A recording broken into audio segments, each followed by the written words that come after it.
Elvis Presley needs little introduction. That is because we think we know who he was. But what if there was a much darker side to the king of rock and roll? And what if his whole life and career were dominated by magic? And we're not talking stage magic. Let's look at the devil in disguise here on Things Visible and Invisible.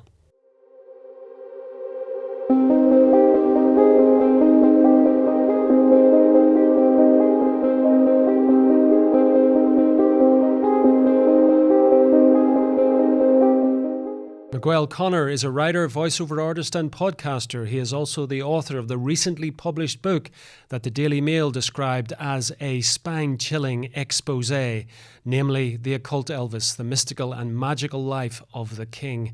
And he joins me down the line from his home in Illinois. Miguel, welcome to Things Visible and Invisible. Thank you. Thank you very much. Glad to be here. Miguel, Elvis died in rather tragic circumstances back in 1977. I can still remember the night. It was the night in the UK that he died. So much has been written about Elvis. So many films, so many documentaries, endless amount of newsprint. Is there really anything left to say about the king of rock and roll? There always will be. I mean, some figures reach these sort of mythological demigod levels, and we will always talk about them. Jesus, King Arthur, you name it, Marilyn Monroe. Elvis has certainly reached that pantheon, and there, I feel, always will be new dimensions to his life and his legacy and everything else. And I'm just bringing out maybe the next stage of it. Well, that's an understatement, if I may say it, Miguel, because you have opened up a whole rich seam around Elvis and his spiritual life. I think we'll put it as general as that. Why at this time did you decide to write this book about this particular aspect of Elvis's life? I had no intention. I think I was called, channeled, or as I say tongue-in-cheek, I was quantum entangled with Elvis. Suddenly there was a part in my life that he spoke to me, a very autonomous voice, a call. I was always a Beatles fan. I was never an Elvis fan most of my life. I don't consider myself an Elvis fan even today. He's more of a friend, but there was a call through a series of voices and events and synchronicities that urged me to write this book. And the voice said, there is part of my life that the world has missed.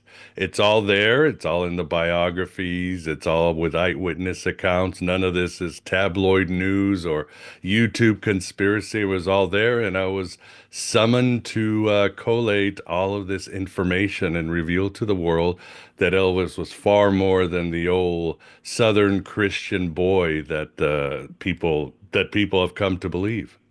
I mean, that is most people's thinking when it comes to Elvis, that he grew up as the Assemblies of God, I think was the denomination which is often given to him, that he grew up singing gospel very much in the southern states, the United States. And that was it. And there isn't any other side, nothing more exotic than that. But your book sort of lifts the lid on this. How early do you think in Elvis's life was he attracted to, shall we say, esoteric teachings? Well, I would say Elvis was always a seeker and a very spiritual person. And he was born with certain extra mundane gifts. He talks about the ability to astral travel and heal and see visions that he adopted from his mother, Gladys. But Gladys always told him, keep a lid on this. This is not the place, Tupelo or Mississippi, to talk about these things, especially with the surrounding religion. And he was always a curious kid. It didn't make the book, but there is a story that I recently wrote about where there was an Orthodox rabbi that lived upstairs from him, and as a 13-year-old, Elvis would go to this rabbi and ask him questions. You don't accept Jesus as the Messiah, and so forth. And this rabbi and Elvis got into these long theological discussions. The rabbi used to look forward to leaving the temple and seeing Elvis and having these conversations with him. So he was always interested and always, again, a seeker. By the time in his late teens and early 20s, he had realized that reincarnation made more sense than the doctrine of eternal damnation, that the churches were just businesses, that there's no way the God of the Old Testament, the way he was portrayed, could be the right way, this sort of stern judge. And so many other things. And again, he was having visions, he was having astral travel. So this was always part of Elvis, was to seek to expand his consciousness and to find the deeper questions of life because of his background. Growing up in poverty, losing his twin Jesse when he was born, so many other events that sort of pushed Elvis and drove Elvis to be an artist, but also a mystic. Yeah, I mean, it's quite fascinating looking at what we know of Elvis's ancestry, because you mentioned there the rabbi who lived upstairs. I mean, Elvis had Jewish blood by all accounts in his family tree, but he also had Cherokee blood, amongst other things.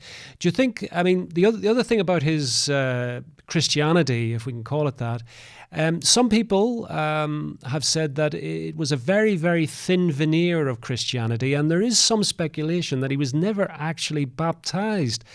In your researches, have you come across anything that would seem to suggest that that was the case, that the Christianity that we associate with Elvis was very thin? I think it's more nuanced than that. I think he always was a follower of Jesus. He loved the Bible. At the same time, he was looking for more than what the Assembly of God and Pentecostalism and the other Protestant religions had to offer. So he wanted more. And when in the 60s, when he met his spiritual teacher, Larry Geller, and later Dayamata, Yogananda's successor, he found the Christ that worked for him, a more expanded Jesus. Once he started reading Theosophy, Manly P. Hall, and some of the Gnostic Gospels, Dead Sea Scrolls, apocryphal texts, and so forth, he saw Jesus no longer as he was portrayed by the Orthodox Christian religions. He saw again this broader Christ. He saw that there was perhaps a Christ consciousness that infused every person and could awaken every person. He saw Jesus more in the line of an individual who had realized, who had become self-realized and awakened and was able to change history. And Elvis believed this potential, this Christ consciousness existed in every person, and he hoped that he could develop this Christ consciousness.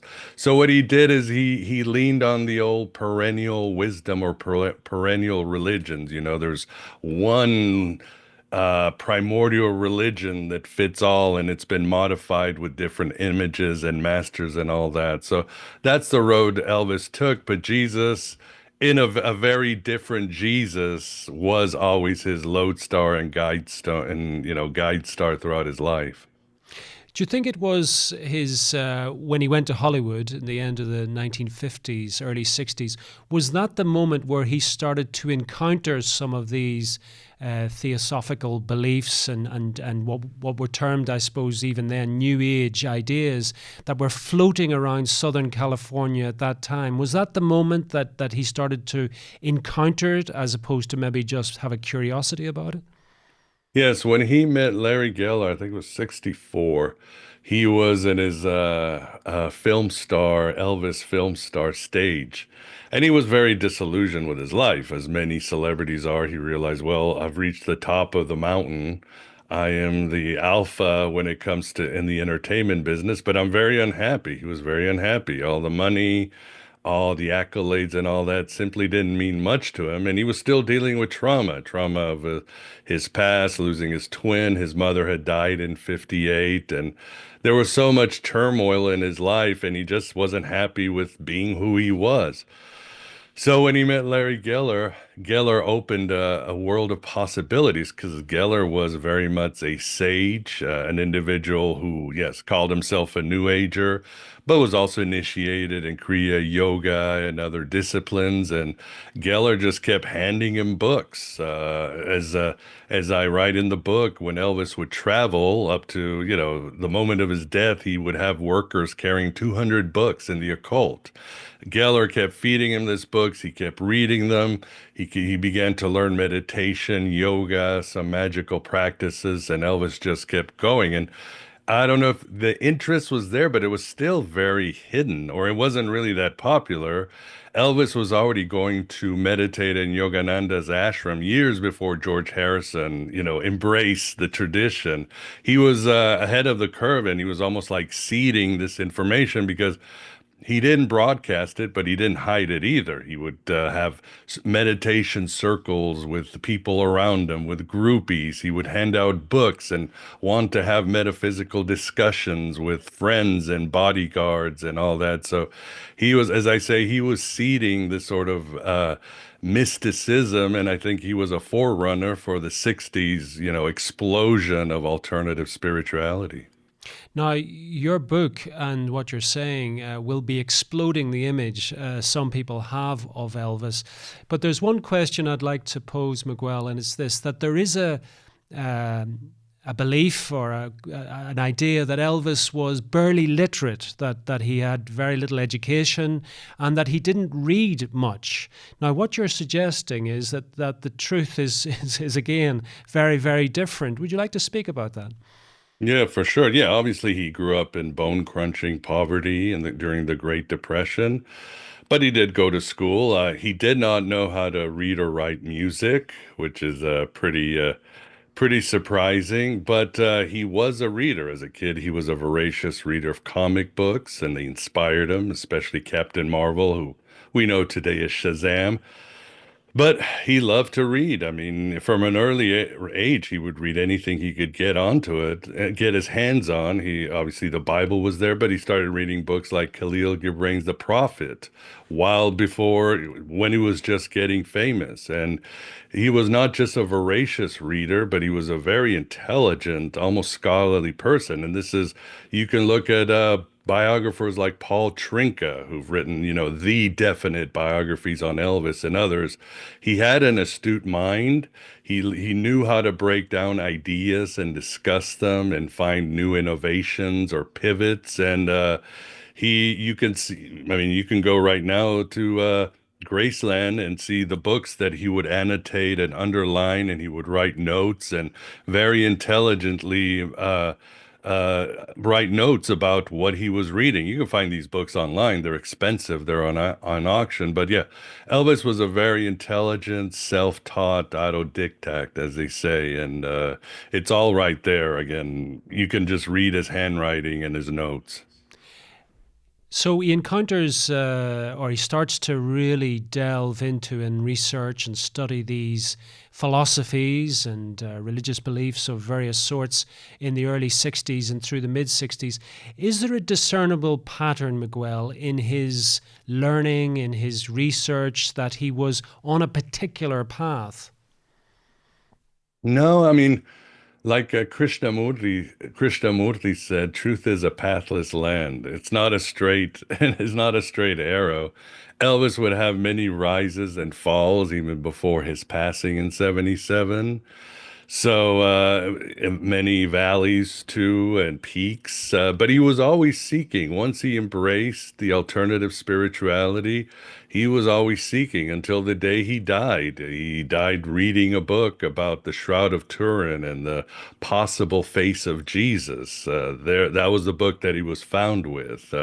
He was meditating even when he was in a drug daze. He was talking about spirituality even when going through a divorce or being in his Vegas, suites. But again, like all of us, it's never a straight path, and we fall down. Often we take one step forward and two steps back. But again, his search for the higher truth for spirituality was just as important as his career as an entertainer, even at the end. And as I write, there was a couple of times in the 60s he almost quit the entertainment business, wants to be a Christian monk and wants to be a Hindu monk. So it was always there for Elvis. But again, it's not an easy journey, the hero's journey.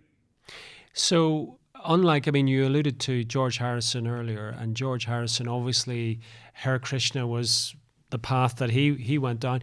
It doesn't seem as if Elvis kind of he had a very eclectic sense of spirituality. I don't know if that's fair, Miguel, but he seemed to go around collecting lots and lots of ideas and incorporating them all into his own sort of vision of the world. Is that a fair description of him as a seeker?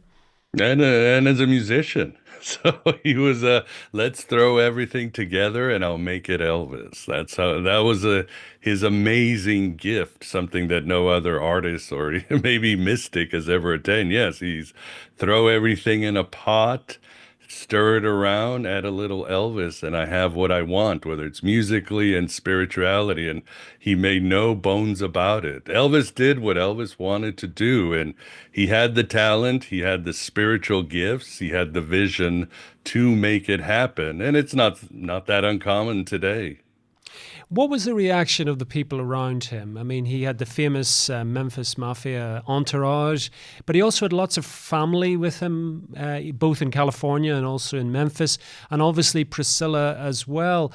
Were they equally devotees of this, or was this sort of Elvis's thing that they just left him to it? Yeah, they left him to it, but they were not happy. They were not happy. He drove them crazy because once he learned spirituality, the flag football and parties and riding and motorcycle ended, and it was let's have a meditation circle. Let's discuss this chapter in Yogananda or Alice Bailey or something like that. And he started to become very detached physically when somebody who becomes spiritually. He didn't want to be affectionate with Priscilla. He was just sort of on his own corner, sometimes in a Hollywood studio, meditating or playing the guitar by himself. And it became a worry, not just to the Memphis Mafia, but to Priscilla, to his manager, Colonel Tom Parker, who at first said, well, he's just on a religious kick. He'll get over it. But he wasn't getting over it. And there was a concerted effort because Elvis obviously was a corporation in himself, a multi-million dollar force that fed an entire town and industry. So there was a concerted effort to sort of drive wedges between him and Larry Geller, him and his spirituality. Colonel Parker saying, don't bring so many books while we're doing this event. And Priscilla just hounding him about, Elvis, we got to get married. You got to be serious. I mean, if Elvis he had many weaknesses. One of his biggest one was responsibility. If you could sell to Elvis that he wasn't being a responsible man, he would bend. Those were the few times where he would bend because he was raised in a certain society in the South. So eventually he didn't stop. It's more like he went underground with his occultism. He hid the books. He would do his meditation practice alone in his Vegas room and so forth. And it almost seems like he expressed it because when you look at his Vegas manifestation with the suits and the rhinestones and the Aztec calendar or the Egyptian motifs and all that, you start to wonder maybe he just transferred that energy into his live acts. But that was a bump in the road. But then by the 70s, with girlfriends like Linda Thompson and Ginger Alden and others, it was like just let Elvis do what Elvis wants to do. He's just not going to change. Well, as we talked last time, Elvis was essential at seeding that New Age, occult, and even Eastern mysticism into the public, as he was doing in the early 60s. Also, he was seeding the idea of martial arts, alternative therapies, when they were far from being, even in Hollywood circles and so forth. So he was essential to that, I would say. Comic books, too. We have to remember, we think of comic books as being mainstream. Comic books were seen as almost as a form of porn. Comic books were banned in the 40s and 50s in the United States and several states, but Elvis was always there. Captain Marvel, and I love comic books. Without them, I wouldn't have been inspired to be who I am and so forth. So he was ahead of the curve in so many ways. Ufology. In the 60s, people were talking about UFOs as they were, combustion engine little green men. Elvis was speculating about ancient astronauts and aliens that were sort of spiritual and had telepathic abilities and all that. And again, Elvis was, as I call him, the Lord of the Crossroads. He was the pivotal figure after in post-war America that took us from a sort of traditional republic into this very multicultural empire. After in the 50s, Elvis changed everything, whether it's how genders interacted, whether it's what kind of music. He popularized race music and Hispanic music. He embraced mass media, which nobody had done before. He changed the way we looked at our stars. He was really the first superstar. So, as I say, Elvis really is the soul of the post-war American psyche, even Western culture itself. And it's hard. He may have, as we talked, he was always interested in alternative spirituality, but it's almost like there were higher forces moving him as he became this Pied Piper to lead a whole generation into this brave new world of UFOs and high tech and Soviets in the background and all that. He was the man. He was the soul of the American dream, and he was, whether he led or represented this change, this force, doesn't matter. But he was at the pivot of history and the change of history. I mean, much has been written, Miguel, about Elvis as a catalyst for social change, musical change. Obviously, that's a given, but also for social change, etc. Less so, however, around what came to be known as the counterculture in the 1960s. In some ways, Elvis is seen as a figure sitting outside that. In some ways, I mean, groups like the Beatles and Jim Morrison and others were much more in the vanguard of what people saw as this kind of counterculture. Do you think, on our last conversation, you were talking about how Elvis's interest in New Age thinking and spiritualities of various sorts, it had to go underground because of some of the people around him. For Colonel Tom Parker, for example, probably not very happy with this turn in Elvis's career. Do you think that that's how we've kind of missed that Elvis was this figure in that counterculture, that he was actually working behind the scenes almost?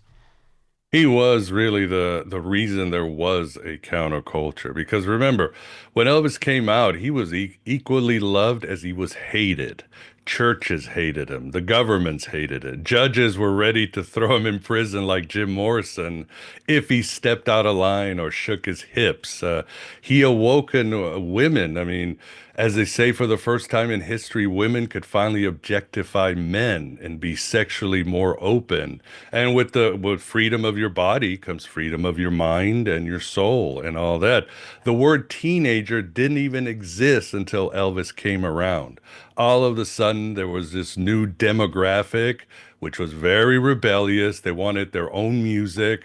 They were tired of the old music and the old spirituality and the old forms of government and how we had this sort of very conservative society. And this teenager just followed Elvis to change the world. And you have to look at just the words of those in the 60s. What did John Lennon say? Before Elvis, there was nothing. What did Bob Dylan say? The first time you hear Elvis, it feels like you're breaking out of jail. What did Bruce Springsteen say? When Elvis came around, it seems like we finally, all our artists were dreaming the same dream over and over, whether it's David Bowie's sort of spiritual and sexual awakening came from watching his cousin dancing to Hound Dog. That's when David Bowie said, "This is it. This is my life moving forward." Over and over, we see it even in the punk rock movement.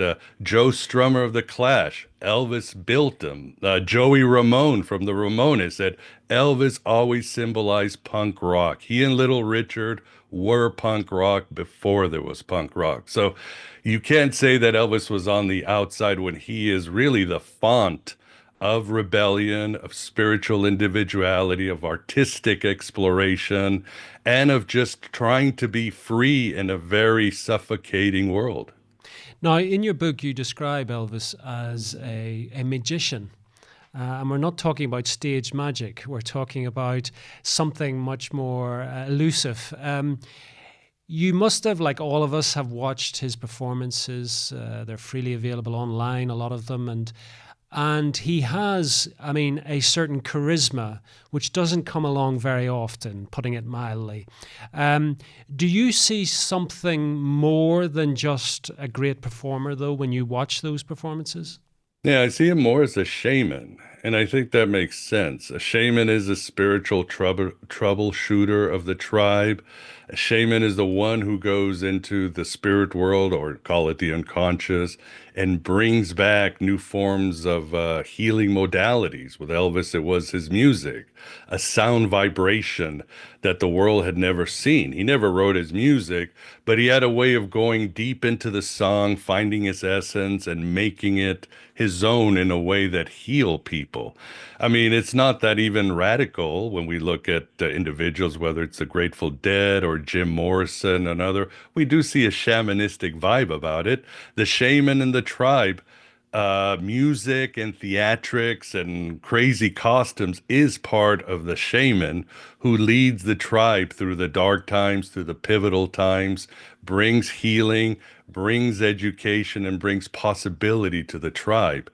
So when you see Elvis through that lens, as I call him, America's shaman, it all starts to make sense. And again, this was a vibe that everybody started to following. I mean, Jim Morrison himself said his voice was adapted because of Elvis. It was one of his heroes. So it's all there when you look at it. You don't really see rock music as a form of entertainment. You see it almost as a healing or a spiritual modality that helped us pivot into this nuclear age, this UFO age, this age when the rise of the Soviets and the Red Chinese and so forth. I think when you see Elvis that way, it's quite a different Elvis. I know we're going very meta, but I think it makes sense. Now, I mean, you talked about Elvis, I think in our last conversation, that he was into meditation and he was obviously he was seeking some sort of peace, you know. I mean, you alluded to the fact that this journey he was on was predicated by a deep unhappiness, that he had achieved so much professionally and yet still felt so empty inside.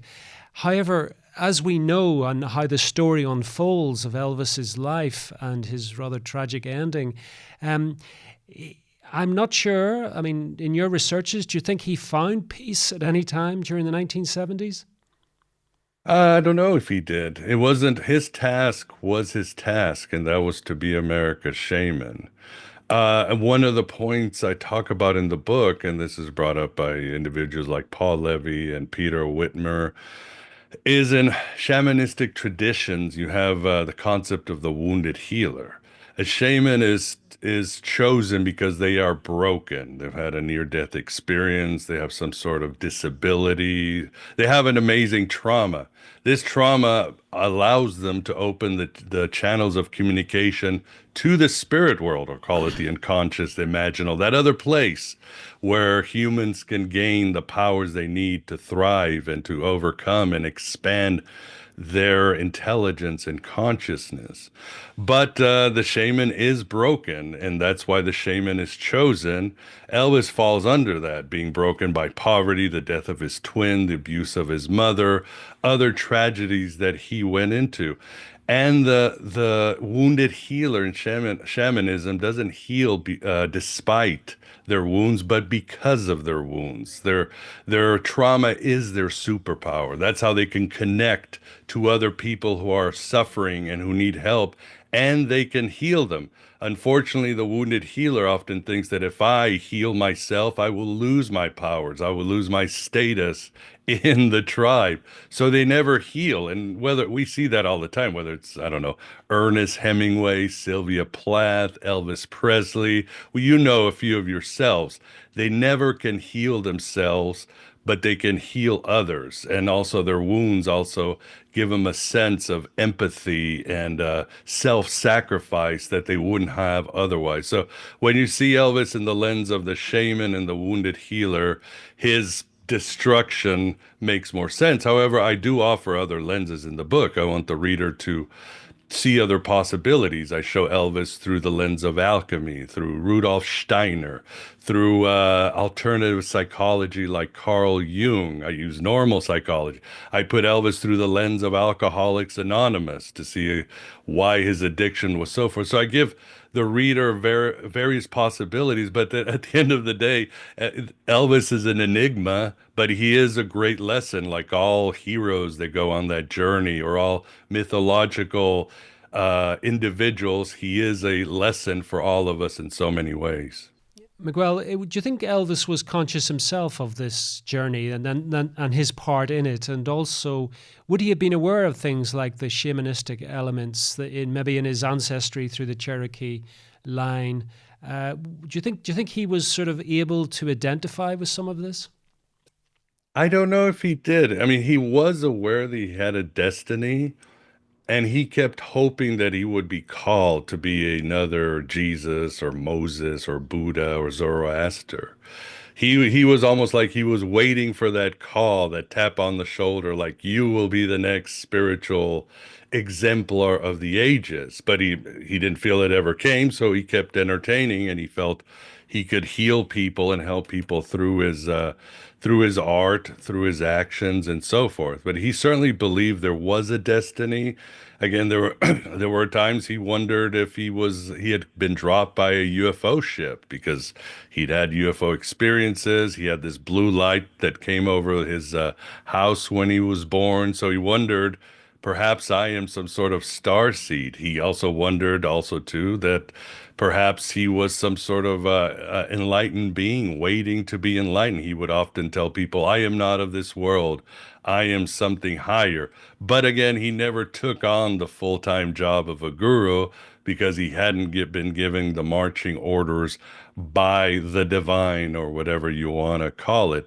Unfortunately, he didn't have the research that we have today on shamanism. There wasn't enough anthropological data for him to see himself in this. He was fascinated with Mayan culture and Egyptian culture, but there was things he still didn't have. What he had was the latest and the best in occultism in the 60s and 70s. Blavatsky, Manly P. Hall, Gurdjieff, Uspensky, Alice Bailey, all those. I mean, we've come a long way. We have to admit we are pretty lucky in 2025 to have much more options and scholarship than Elvis had, 40, 50 years ago. Now, you on the last occasion, Miguel, you chatted about how he first started to encounter this in the mid '60s in California when he was in his movie phase. Did this persist to the end? I know he died reading a book about the Turin Shroud, but do you think this kind of voracious interest in what we would loosely term the New Age, did that persist to his dying day, literally? Oh, yeah, for sure. Again, he read that book. He was always meditating. He was always performing these sort of magical abilities. On the day he died, he went to play racquetball, and he had to leave his building, the Graceland, to go to his own private courts. It was raining, and his friends are like, "Oh, it's raining," and Elvis said, "I'll take care of it." And he put his hand out, and the rain stopped. He had a lot of magical feats, and in my book, I always show that there were many eyewitnesses who could see that. Even 2 days before he died, his stepbrother, David Stanley, came to see him in his room, walks in his room, and of course, and then there's Elvis. He's got glaucoma. He's got terrible gut problems. He's taking too many pills. He's overworked and he's overweight. He's a mess. He can barely see. And Elvis is in his bed, strewn with all these books on spirituality, alternative. He's still reading, he's still searching. That's what he's doing. And David is like, "Well, why did you call me?" And he tells his stepbrother, "In 2 days, I'm going to be on a different plane." And his brother's like, yeah, in 2 days we got a plane to go to Portland for a concert. And Elvis sort of rolls his eyes, is like, you don't get it, and give him a hug, said, I loved you. And 2 days, he was right. So he knew, but he still had to seek. And that, because that's what his job. He was a shaman. In many cultures, I found out, Sean, that the shaman does end up, the wounded healer does end up as a drug addict, overweight drug addict, broken down individual on the side of the village, because that's his job, carrying the spiritual and mental weight of the tribe, and searching and entertaining your tribe does take its toll, and it took its toll on Elvis. But I think unconsciously and consciously, he knew, that's my job, that's my kismet. I'm not sure our perception of Elvis will ever be the same after your book, Miguel. Resistance. There are millions of Elvis fans who hold on to his image, and they have been pushing back on me. It's hard to, they have their own image of him. You're well able for it. Miguel, unfortunately, time is pushing on us, and we have come to the end of our time together. Tell people where they can find out more about you and where they can pick up a copy of your very, very interesting book. Sure. Just go to miguelconnor.com and you'll find links to the book and all versions, all the usual suspects, bookstores, and of course the other information, my social media, my podcasts, my articles as I'm putting out and discovering more about Elvis that's not even in the book. miguelconnor.com is where to go. For now, Miguel, thank you so much for coming on Things Visible and Invisible. Thank you for joining us on another episode of Things Visible and Invisible. We're dedicated to uncovering phenomena that challenge our understanding of reality, from ancient enigmas and paranormal encounters to scientific anomalies and forgotten histories. If you enjoyed this journey into the mysterious and unexplained, please consider subscribing to our channel and hitting the notification bell to stay updated on future explorations. Have a personal experience or story that aligns with our investigations? We'd love to hear from you. Visit our website at tvi.show and reach out through our contact form. While we can't feature every submission, we review them all, and your story might be featured in an upcoming episode. To support our continued investigations, please consider becoming a Patreon supporter or channel member. Your contributions make these explorations possible and give you access to exclusive content, early releases, and monthly behind-the-scenes discussions with our team. Don't forget to check out our merch store. We've got everything from TVI-branded t-shirts and hoodies to stickers and coffee mugs, perfect for showing your support while keeping the mysteries close. Thank you for watching, and we'll see you next time as we continue to explore the things visible and invisible.